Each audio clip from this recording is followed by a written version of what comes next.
Guys আজকে সকালে যখন আমরা একটা ম্যাচ স্টার্ট করি হঠাৎ করে আমাদের ম্যাচে পড়ে যায় ভিভাজ ফারুক ভাই। তো আমাদের ওদের সাথে ফাইট নিতে হবে, তার জন্য আমরা ক্লক টাওয়ার থেকে একটু লুট টুট করে আমরা সামনের দিকে এগিয়ে যাচ্ছি। কি আমাদের একজন প্লেয়ার ডাউন, আমি একটা রেড দিতে যাই কিন্তু নাম কনফার্ম দিয়ে দিয়েছে অ্যান্ড আমাদের সেকেন্ড প্লেয়ারটাও ডাউন হয়ে গেছেন। থার্ড প্লেয়ারও শেষ। এখন আমি আছি একা, ওরা আমাকে বলছে যাও ভাই একটা ফ্রি রিভাইভ নাও, একটা ফ্রি রিভাইভ নিয়ে গাড়ি চালাও। তখন আমি তাড়াতাড়ি করে ফিল্ডিং মেশিনে গিয়ে একটা ফ্রি রিভাইভ নিই, তারপরে দেখো কি হয় ভাই। এখানে আমার কাছে মেডিকেট আছে মাত্র 7টা, আর দেখো আমাকে এখন জুনও যেতে হবে।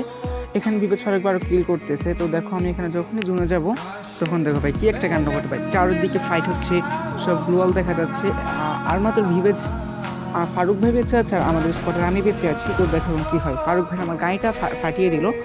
তো আমি যখন এখানে একটা কভার নিই হঠাৎ করে ফারুক ভাই জুট পুষে আমাকে পিছন থেকে মেরে একটা গ্রেনেড মারে। আমি ভাবছিলাম যে না আমাকে সামনে থেকে মারছে, তো না ওরা আমাকে পিছন দিয়ে মেরে দিচ্ছে। এটা হচ্ছে জয় বাংলা, ভিয়া নিয়েছে ফারুক।